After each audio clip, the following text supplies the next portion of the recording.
মিয়ারাজ মানে উর্ধ্ব জগতে গমন।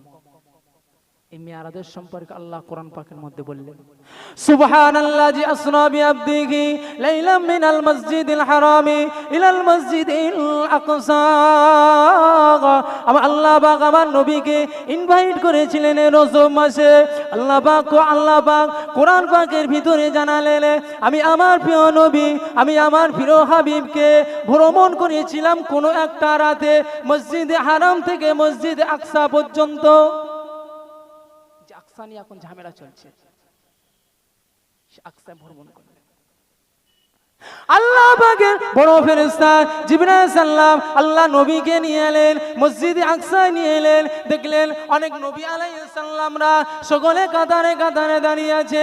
আল্লাহ নবী যেই না এলেন, সমস্ত নবী আলাইহিস সালাম আল্লাহ নবীকে বেষ্টন করে নিলেন। যেমন চাঁদের চারিদিকে তারা যেমন বেষ্টন করে থাকে, আল্লাহ রাসূল কেমন বেষ্টন করে নিলেন। জিবরাইল সাল্লাম বললেন, ইয়া রাসূলুল্লাহ, ইয়া হাবিবাল্লাহ, হুজুর ওই জায়গায় আপনি দাঁড়িয়ে যান। ও আল্লাহর পেয়ারা, ও আল্লাহর হাবিব, এরা হলো সমস্ত নবী। আজকে দিনে আল্লাহ পাক আপনার এত মর্যাদা দিয়েছেন, এত সম্মান দিয়েছেন, সমস্ত নবীর ইমাম করবেন। বলুন সুবহানাল্লাহ। হুজুর আপনি দাঁড়িয়ে যান, আপনি আজকে ইমামতি করবেন, আপনার পিছনে এই সমস্ত নবী আলাইহিস সালামরা ইক্তেদা করবেন। ও সোনা মাইনারা, সেদিন আল্লাহ নবী ইমামতি করলেন, আল্লাহ নবীর পিছনে সমস্ত নবী আলাইহিস সালামরা ইক্তেদা করলেন। সেই জন্য তো আমাদের নবীকে বলা হয় ইমামুল আনবিয়া, সমস্ত নবীদের ইমাম। কি সম্মান আমার নবীকে দিয়েছে। অনেক নবী ছিলেন, কিন্তু আল্লাহ আমার নবীকে ইমাম। কি সম্মান। আল্লাহ রাসূল নিজে ফরমালেন, আনা আকরামুল আউয়ালিন ওয়াল আখিরিন। পৃথিবীর জমিনে যত সম্মানীয় নবী, পৃথিবীর জমিনে যত সম্মানীয় মানুষ এসেছিল, পৃথিবীর জমিনে যত সম্মানীয় মানুষ আসবে, পৃথিবীর জমিনে যত সম্মানীয় মানুষ আছে, সমস্ত মানুষদের সম্মান যদি দাঁড়িপাল্লার একদিকে রাখা হয়, আমি রাসূলুল্লাহ আল্লাহ পাক আমার যে সম্মান দিয়েছে, এই সম্মান যদি দাঁড়িপাল্লার অপর দিকে রাখা হয়, আমি রাসূলুল্লাহর সম্মানের পাল্লাটা বাড়ি হয়ে যাবে। ও আমার ভাইজানেরা, আমার নবীকে কত সম্মান, আমার নবীকে কত ইজ্জত দিয়েছে। মসজিদে আকসায় নবী আমার নবীদেরকে নিয়ে ইমামতি করলেন। শুধু তাই নয়, কাল কিয়ামতের ময়দানে দেখতে পাওয়া যাবে হাসরবাসীরা একজন সুপারিশকারীকে তালাশ করবে। সুপারিশকারীকে তালাশ করতে করতে করতে করতে নবী আদম আলাইহিস সালামের কাছে যাবে। ও নবী আদম আলাইহিস সালাম, আজকে দিনে আমরা বড় পেশানির ভিতরে রয়েছি, আজকে দিনে বড় টেনশনের ভিতরে রয়েছি। হুজুর ও আল্লাহ নবী, আপনি একটু আমাদের জন্য সুপারিশ করুন। আদম আলাইহিস সালাম বলবেন, না আমি পারবো না, লাস্তু হুনাকুম, আমি পারবো না, তবে একটা সাজেশন দিতে পারি। ইযহাব ইলা মূসা আলাইহিস সালাম, আমি কিন্তু একটা সাজেশন দিতে পারি, তোমরা চলে যাও মূসা আলাইহিস সালামের কাছে। মূসা আলাইহিস সালামের কাছে যাবে। মূসা নবী সেদিনও বলবেন লাস্তু হুনাকুম, আমি পারবো না, তোমরা চলে যাও। ইযহাব ইলা ঈসা আলাইহিস সালাম, হাসরবাসীরা ঈসা আলাইহিস সালামের কাছে যাবে। ঈসা আলাইহিস সালাম একই কথা বলবেন। ওই সময় ঈসা আলাইহিস সালামকে বলবেন, যাও চলে যাও, একটা সাজেশন দিতে পারি, চলে যাও ইব্রাহিম নবীর কাছে। ইব্রাহিম নবীর কাছে চলে যাবে।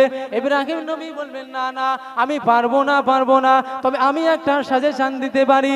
ওই যে দেখা যায় যুবক নবী, ওই যে দেখা যায় জওয়ান নবী, তোমরা ওই নবীর কাছে চলে যাও। আজকে দিনে ওই নবীকে শাফায়াতের কান্ডারি বানিয়েছেন। জোরে বলুন সুবহানাল্লাহ। সেই জন্য তো আমার নবীকে বলা হয় শাফিউল আনবিয়া। নবীকে আল্লাহ ইমামদের ইমামতি করালেন। কিয়ামতের ময়দানে নবীকে সমস্ত নবীরা শাফায়াত থেকে বঞ্চিত, আল্লাহর রাসূল সেদিন শাফায়াত রাসূলের জন্য করেছে। আজকে দিনে ইনি শাফায়াত পারবেন না, সেই নবীর উম্মত আমি আপনি হয়েছি। ও সোনার মায়েরা, আছে কথা বলছিলাম, আল্লাহ নবীকে ওখান থেকে আল্লাহ নবীকে ওই মসজিদ থেকে নিয়ে গেলেন। ফেরেশতা জিবরাইল আলাইহিস সালাম আল্লাহ নবীকে নিয়ে চলে গেলেন, প্রথম আসমানে গেলেন। প্রথম আসমানে গিয়ে সালাম দিলেন, খুলে দাও আসমানের দরজা খুলে দাও, কে আছো আসমানের দরজা খুলে দাও। আল্লাহ নবীকে বললেন, জিবরাইল আলাইহিস সালামকে বললেন, কে কে কে? ওই সময় বললেন, আমি জিবরাইল আলাইহিস সালাম। আপনার সঙ্গে কে আছে? ওই সময় জিবরাইল আলাইহিস সালাম বলেন, আমার সঙ্গে আছেন মুহাম্মাদুর রাসূলুল্লাহ। তানাকে কি ডাকা হয়েছে? হ্যাঁ হ্যাঁ হ্যাঁ, তানাকে ডাকা হয়েছে। ওই সময় আসমানের দরজা খুলে দিলেন। আল্লাহ নবী জিবরাইলের সাথে আল্লাহ নবী গিয়ে প্রথম আসমানে গিয়ে দেখলেন, প্রথম আসমানে হযরত আদম আলাইহিস সালাম বসে আছেন। আমাদের পিতা আদম আলাইহিস সালাম আছেন। আদম আলাইহিস সালাম, আল্লাহ রসুল আদম আলাইহিস সালামকে সালাম দিলেন, জবাব দিলেন। আদম আলাইহিস সালাম আল্লাহ নবীকে জড়িয়ে ধরে কোলাকুলি করলেন।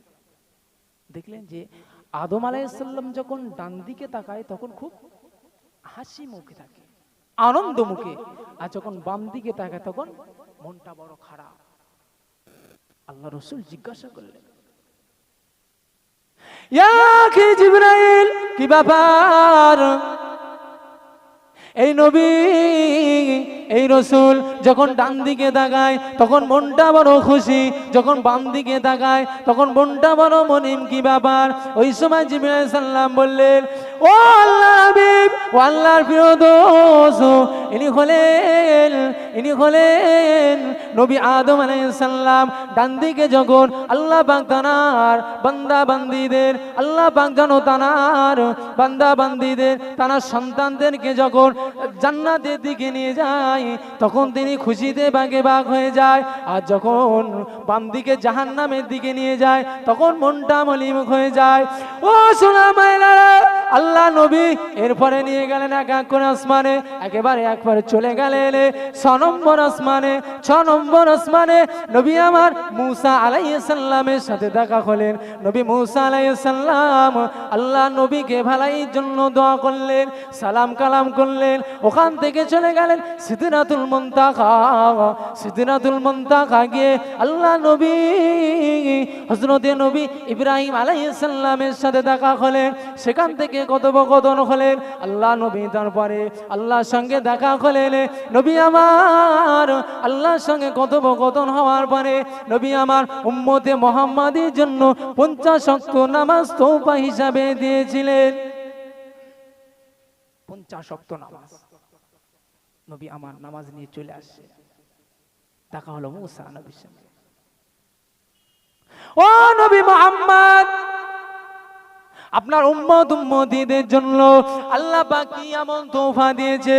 ওই সময় আমাদের নবী বলেছিলেন, ও নবী মুসা আলাইহিস সালাম, আল্লাহ পাক আমার উম্মত উম্মতীদের জন্য 50 ওয়াক্ত নামাজ করেছে। নবী মুসা আলাইহিস সালাম বললেন, না পারবে না, আপনার উম্মত উম্মতি পারবে না। কেননা আমার উম্মত উম্মতি গাফিল ছিল, তারা তাই পারেনি ইবাদত করার জন্য। আখিরি জামানায় আপনার উম্মত উম্মতি এত দুর্বল হবে, এত অক্ষম হবে, 50 ওয়াক্ত নামাজ তারা আদায় করতে পারবে না। যাও চলে যাও। ওই সময় আমাদের নবী চলে গেলেন আল্লাহ পাকের দরবারে। এমন নামাজ কমাতে আসা যাওয়া করতে শেষ বেলায় আমাদের নবী 5 ওয়াক্ত নামাজ নিলেন। আল্লাহ পাকের নবী ওই সময় বলেছিলেন, ও রব্বুল আলামিন আল্লাহ পাক, ও রব্বুল আলামিন আল্লাহ পাক, আমার সঙ্গে আপনার দেখা হলো, আমার সঙ্গে আপনার সাক্ষাৎ হলো। আল্লাহ আমার উম্মত উম্মতীদের সাথে কি আপনার দেখা হবে না? আল্লাহ আপনার সঙ্গে আমার দেখা সাক্ষাৎ হলো, আমার উম্মত উম্মতীদের সাথে কি হবে না? আল্লাহ সেদিন বলেছে, আমার হাবিব, আমার প্যারা দোস্ত, আপনি দুঃখ করবেন না। আমি যে আপনার উপরে যে নামাজ দিয়েছি তোহফা, আপনার উম্মত উম্মতি যদি নামাজ পড়ে, আপনার উম্মত উম্মত যদি সালাত আদায় করে, ওই সালাতের ভিতরে আমার সাথে দিদার হয়ে যাবে।